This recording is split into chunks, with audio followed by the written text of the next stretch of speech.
penganugerahan Anugerah Pesona Indonesia 2019 oleh Kementerian Pariwisata dan Ekonomi Kreatif Republik Indonesia. Alhamdulillah, Anugerah Pesona Indonesia telah berjalan secara konsisten selama 4 tahun, dari 2016, 2017, 2018, dan 2019. Insya Allah, kami akan terus menjalankan Anugerah Pesona Indonesia ini untuk mempopulerkan seluruh destinasi yang ada di Indonesia. Promosi pariwisata digital terpopuler.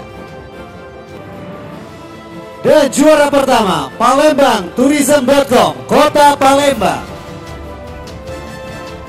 Dan kita lanjutkan ke kategori selanjutnya,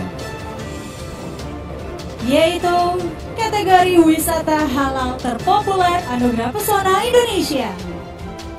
Selamat juara pertama, Masjid Al-Islam Muhammad Cheng Ho, Kota Palembang.